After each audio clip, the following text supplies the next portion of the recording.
زينة باختن كان زيت السرفيه كي ناب اوي كراسخو بكر علي سروكي كومالايا بنابرين فاغاريا جي اوروبا لرابارين بمرابطن افدم تباش كاك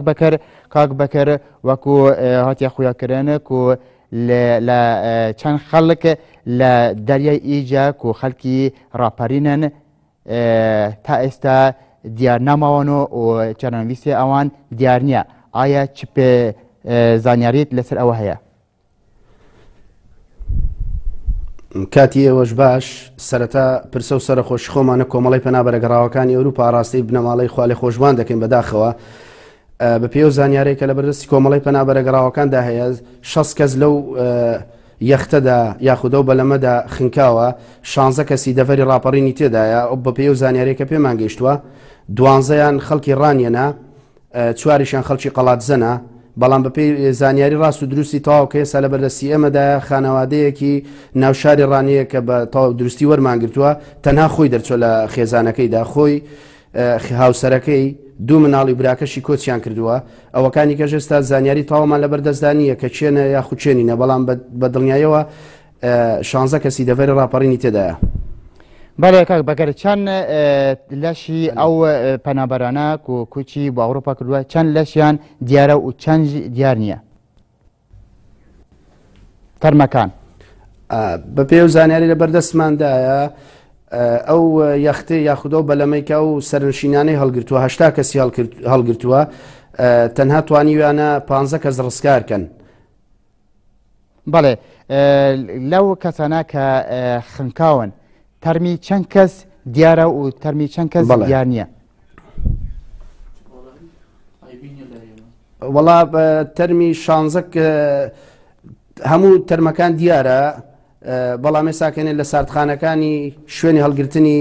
کۆچ ئەوانەی کە کۆچ دەکەن لە ساردخانەکانی بەشی تەندروستیشدا هەڵیان دەگرن ئێستا لەوێنە بەڵام نازانین چەندی بەتاکیدی زیاتر لە 40 کەسیان خەڵکی هەرێمی کوردستانە و 16یان خەڵکی دەفەری ڕاپەڕینە ئەوەی باقی تریشیان خەڵکی سوورینە. بەڵێ کەس و کارەکانیان ئاگادارن؟ بەڵێ یەک کەسوکارەکانیان ئاگادارن لە ڕانیا ئێستا ئەوانیش سەرگەرمی ئەوەنە کە بزانن چۆن بتوانن تەرمەکانیان بگەڕنەوە یاخود چەند کەس لە خێزانەکەیان خنکاوە چکە ئێستا بە تەواوەتی دیار نییە خەڵکێکی زۆری دەڤەری ڕاپەڕین لە تورکیایە و چاوەڕوانی ئەوەی دەکات کە دەرچێ بە وڵاتانی ئەوروپای بۆیە نازانی لەو خەڵکانی کە تێدا چێنە ئەوانە کە کۆچیان کردووە. بەڵێ کاک بەکەر چی بکرێت بۆ گەڕانەوەی ئەو تەرمانە؟ دیارەوە لە ڕێگەی پەیوەندیەکانی حکوومەتی هەرێمی کوردستانەوە دەکرێت حکوومەتی هەرێمی کوردستان هەر لەمڕۆوە بێتە سەرخەت بتوانێت کاراسانی بکات بۆ گەڕانەوەی تەرمەکانیان. ئەوە لە چاوڵەتان هەبووە ئێمە دیارە زۆر هەوڵمان هەبووە کۆچی ئەم جارەی ئەم گەنجانەی دەڤەری ڕاپەڕین یاخودە و خانەوادانی دەڤەری ڕاپەڕین کۆچ سەرەتانیە و بڕواشم وایە کۆتا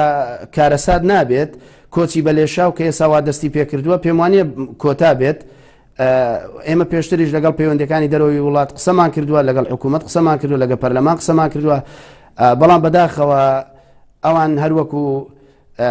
هەمیشە کە داوامان لێ کردو پشتگویان خستۆ ئیشەکان ئەو کۆچکردن و یاخود ئەو کۆچە بەلێشاوی کە ئێستا خەڵک دەستی پێکردووە ئەوە بە دڵنیایەوە بێ پلانی و بێ ئەزمموی حکومڕانی و دەوڵەتداری حکوومەتی خۆمانە دیارە خۆ کۆچی یەکەم نییە کە دەست پێ دەکات و یاخود تاکە سەرەتانی کە کۆمەڵە گەنج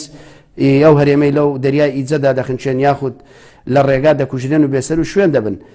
ئێمە زۆر جار لەسەر خەت بووینە پەیوەندیمان بە حکوومەتەوە کردووە بەڵام وەکو پێویست بەدەم داواکاریەکانەوە نەهاتووە. بەڵێ کاک بەکەر ئێوە چیەکەن بۆ ئەو 16 کەسانە و خەڵکی ڕاپەڕینن؟ ئێمە هەوڵ و ئەوەی لە تواناماندا بێت ئێمە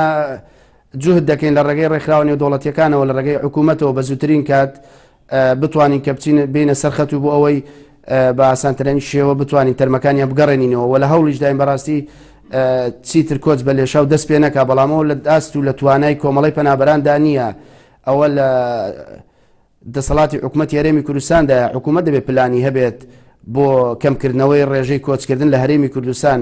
کە دەشبینن کۆچکردن لە هەرێمی کوردستان لە دوورەوە بەڕاستی کارەساتێکی گەورە و زەرێکی گەورە لە دۆزی کوردەدا، یەک لە بواری ئابووری، یەک لە بواری سیاسیەوە. هەر کەسێک کە دەچێت بۆ دەرەوەی وڵات دیارە خۆ ناڵە من لە دەستی ڕژێمی بەعز ڕام کردو یاخود لە دەستی چی ڕام کردو، بە دڵنیایەوە کێسەکانیان لەسەر مەلەفی حکوومەتی هەرێم ئاڕاستی ئەو وڵاتانە دەکەن کە خۆیان خۆی لێ تەقدیم دەکەن و داوای مافی پەنابەری لە وڵاتی دەکەن. بۆیە بەڕاستیەوە کارێکی خراپە. حکوومەتی هەرێم دەبێت بە زووترین کات بێتە سەرخەت بۆەوەی ڕێگریە هەبێت لە بەردەم ئەو کۆچەتە، بەڵام لەگەر ڕێگریەکەش دەبێت چارەسەری هەبێت، خەڵک بۆ دەڕوات دەبێت جویان لێ بگرێت. بەڵێ کاک بەکەر، ئەو 16 کەسە چ ڕەگەزن ئەندامی چەند خێزانن؟ ئەو 16 کەسە سێ خێزانی تێدا، سێ خانەوادا، ئەوانی تریش گەنجن و سەڵتن بڵێن. مناڵەوەشتەنە لەگەڵیان هەیە؟ ڕەگەزی نێر و مێشی تێدا، بەڵێ هەردوو ڕەگەزەکەی تێدا بە دڵنیایەوە.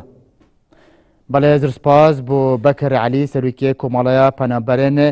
ڤەگەریایەنە ئەوروپا کوب ئەوەی کە ڕەسەخۆ لە ڕێنێفمانڕە بۆ سوسپاس.